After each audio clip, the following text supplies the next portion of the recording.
kaget nggak sebagai sahabat melihat rumah tangga mereka kelihatan harmonis akhirnya berpisah di tengah jalan?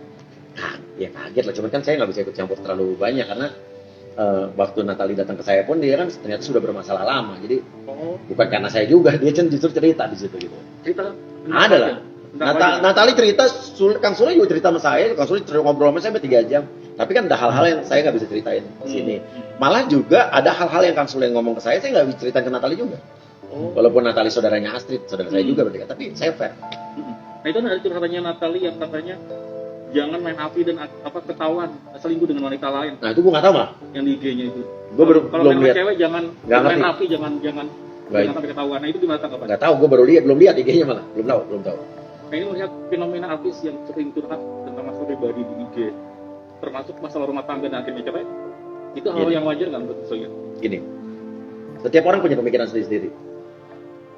Semua orang itu berhak untuk mengekspresikan, menceritakan atau mengekspresikan permasalahan. Ada orang yang suka memendam, ada orang yang suka bisa membuat jadi lega setelah dia merilis semuanya, setelah dia cerita mungkin ada yang bisa lega setelah dia cerita ke orang terdekatnya. Tapi juga ada orang yang suka curhat di TikTok, di IG. Itu hak masing-masing kok.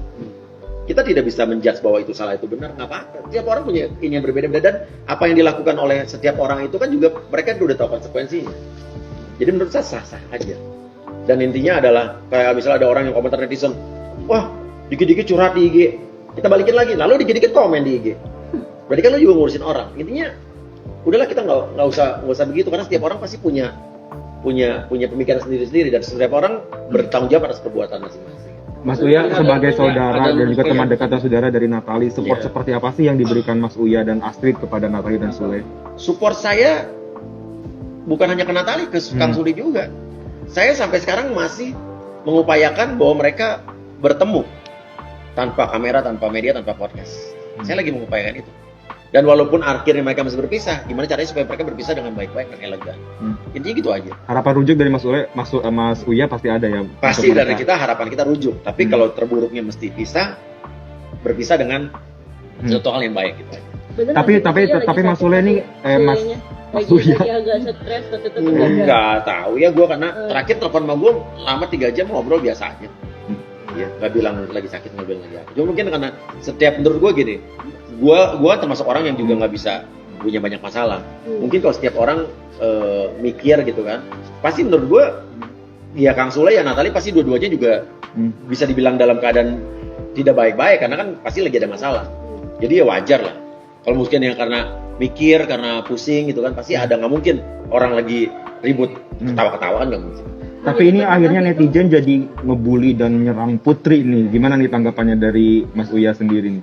Namanya juga netizen. Saya udah bilang kok, ibaratnya nggak usah nyalain siapa-siapa. Udah intinya rumah, ibaratnya kalau lo mendukung Natali ya jangan nyalain Putri sama Sule. Kalau lo ngedukung Sule ya jangan nyalain Natali. Intinya kalau lo ngedukung salah satu di antara mereka kan masih bagian keluarga. Ya dukung aja semuanya gitu aja. Kang Sule ini Natali kan jadi sama kayak gue kan, Kang Sule juga sama. Maksudnya ini kan Natali anaknya kecil banget. Iyalah Natali nggak ada pertimbangan untuk Kang Sule merayu Natali atau gimana gitu, mungkin ngobrol sama Mas Sule. Enggak lah, ini wajar ya, dua-duanya mungkin masih punya ego masing-masing. Saya juga pasti pernah mengalami masih zaman-zaman dulu awal-awal nikah berantem, punya ego masing-masing. Ya udah, menurut saya wajar, nggak ada yang salah udah. Kalaupun ada yang salah ya dua-duanya salah. Kalau nggak ada yang salah, dua-duanya nggak salah. Itu gitu kok. Ini kan Kang Sule bilangnya kayak memilih anak daripada istri. Itu maksudnya. Nggak tahu kan, mungkin Kang Sule ngomong begitu pun itu kan mungkin dengan konteks yang lain kan. Kalau yang beredar potongan video Kang Sule yang waktu diwawancara Melanie Ricardo itu kan bukan yang sekarang. Itu kan dalam konteks yang dulu. Nah sekarang aja netizen mengaitkan sama sekarang. Jadi menurut saya bukan itu maksudnya Kang Sule. Mas Uya menjadi penengah itu gimana? Sama-sama ego kan mereka, terus Mas Uya menangani gimana sebagai penengah? Kan harus netral nih. Walah, netral. Gitu. Harus penengah. Iya netral, gue netral banget. Gue netral banget. Jadi gue saking netralnya gue bilang sama Natali bahwa Kang Sule emang teleponan sama gue, tapi dia nanya apa yang, ya gue hanya menceritakan apa yang emang pantas dikatakan sama Natali, tapi ada hal-hal yang gue rahasia sama Kang Sule juga gue nggak katakan. Begitu pula sebaliknya. Masih Jadi ada, gue tidak mau memperkeruh masalah. Dan intinya adalah gue sangat objektif kok dalam hal ini. Kayak kemarin juga ada satu hal yang kita rasa Natali melakukan sesuatu yang menurut gue jangan gitu. Itu gue suruh Astrid buat ngomong nasihatin Natali. Ada juga kok. Jadi intinya gue sangat objektif.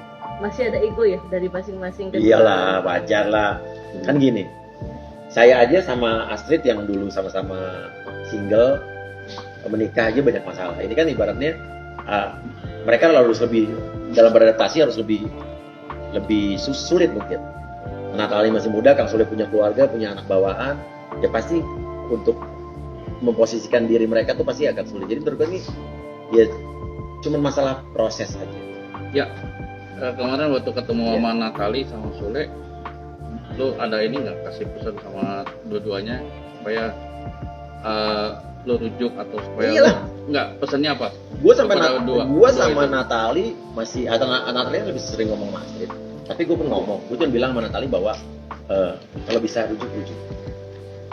Coba pikirkan baik-baik, jangan emosi. Terus ke Kang Sule juga mau nggak kita ketemuan? Gitu. Mau gitu, Kang Sule. Terus habis itu intinya gue masih berupaya untuk mereka rujuk. Tapi gue juga tidak mau memaksakan mereka harus rujuk kalau ternyata mereka sudah tidak bisa lagi, kan yang menjalani mereka. Tapi pesan gue adalah kalau nanti emang harus pisah yang baik-baik. Kapan yang rencana pertemuan? Nah, cuman kan saya mau keluar kota nih, jadi tapi ya saya masih ini kok masih. Cuman Kang Sule udah 2 hari ini saya nggak telepon-teleponan. Terakhir hari apa? Kemarin hari Minggu apa apa. Kabarnya sekarang Sule gimana? lagi healing ya Kak? Nggak tahu, saya nggak tahu. Kemarin sih baik-baik aja lagi di rumah. Tadi sempat Kang Sule mau ke rumah saya, mau ngobrol tuh pas main saya lagi nggak bisa, habis itu ketemu jadwalnya pas Kang Sule mau. Pas saya bisa, Kang Sule nggak bisa. Gitu. Natali sendiri sekarang Ya. tinggal di mana sih? Ada lah di rumahnya. Ya, waktu lu kasih pesan seperti itu ke Natali sama Sule, responnya apa dari mereka berdua? Masing-masing. Kalau Kang Sule bilang dia mau ketemu.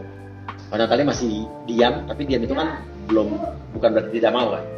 Iya sayang. Jangan lupa like, subscribe, dan share ya.